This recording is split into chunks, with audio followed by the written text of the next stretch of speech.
За сайн манайхаа. Би өдөр хороолол хар хорингийн байдаг Bubble Man гэдэг өөртөө өөрчлөлтөг угаалгын газар орж ирж байна.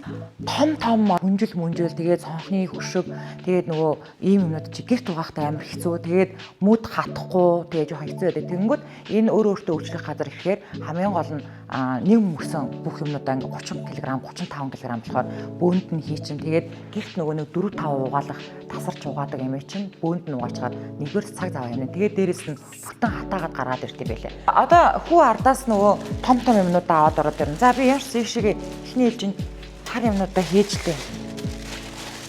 Тэгээд нөгөө нэг ийм айц сүүц байдаг штэ нөгөө яана миний өмнө одоо энэ угаалгах дотор ямар ч хүн юмаа угаасан билээ гэ тэ. Тэнгүүд эдний хамгийн гол нь ингээд ариутгалын системтэй юм билээ. Ингээд цаанаасаа угаангаа ингээд ариутгал хийгдээд явцдаг. Тэгээд нэрээ надад бас ингэж санагцсан. Одоо эднийх чинь ингээд налаах тэгээд Динжи мянгийн нөгөө цагаан байр штэ тэ тэнд байдیں۔ Хаан уулын ийм артын би нэг тохортойгоо одоо миний нэрсэн байгаа чинь хар хорингийнхан салбар. Тэгээд нэг салбар нь болохоор Нарантуулын нөгөө Мангасын амны тэнд байдаг аахгүй. Ингээд 5 салбартай байгаа. Тэгээд надад бас ингэж санагцсан. Сая ингээл нөгөө 100 хөдөө гадаа явж хахад хувцас угаамаар байдаг. Тэнгүүд ингээ голын уснаас төмпөнгөөр ус утгаж байгаа ад угаалтаа нэш. Тэгээ жоохон төвхтэй санагдаад байдаг. Тэгээд аймгийн төвүүд дээр уул нь энэчнээс франчайзинг гэрээгээр яг энэ угаалгын газрыг тэр чигээр нь ажилуулбал энэ чи одоо хүн гэж ер нь бол нэг л хүн байж идэм байл шүү дээ. Тэгээ солонгос молонгослол энэ чинь бүр ингээд огт хөнгүү байдаг байхгүй юу? Манай Монгол төлөөрх ингээд 1 2 хүн ажиллаад байгаа байхгүй юу? Гэхдээ орон нутгуудад нэрэ франчайзинг гэрээгээр бас ажилуулбал зөвөр санагдсан. Би хүмүүсээс нь асуулаа л да хийх боломж байгаа юу гэсэн чинь чөлөөтэй штэ ингээд харин ч манайх салбаруудаа 21 аймагт бол Улаанбаатар хотод өшөө дахиад өргөжүүлмээр байна. Тэгээд хэрвээ ийм франчайзинг гэрээгээд манай салбарыг одоо нийгээд ажиллуулах сонирхолтой хүмүүс байвал холбогдоорой гэсэн шиг манайхаа. Тэгээд би бас нөгөө дандаа л та нарт хэрэгцээтэй юм болов гэж бодоод мэдээлэл хуваалцдаг үүднээсээ хийллээ. Тэгээд утасны дугаар болон хаягных нь байршлуудыг бас та нарт бичлэгийнхаа доор үзүүлнэ.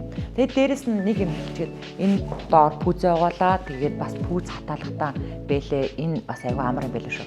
Тэгээд энэ дөрөвт хувцснуудаа угаангуудаа тэнд хатаачд юм байлээ.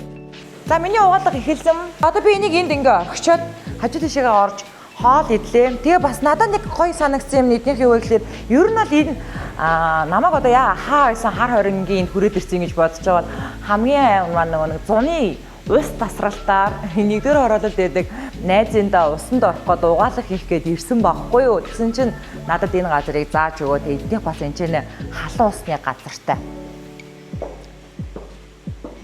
Ишигээ ордог халуун усны газартай. Энд чинь ингээ хувцас солиод тэгээд ишигээ ороод орчдөг. Бас энэ нь айгуу даваа талтай юм байлаа шүү.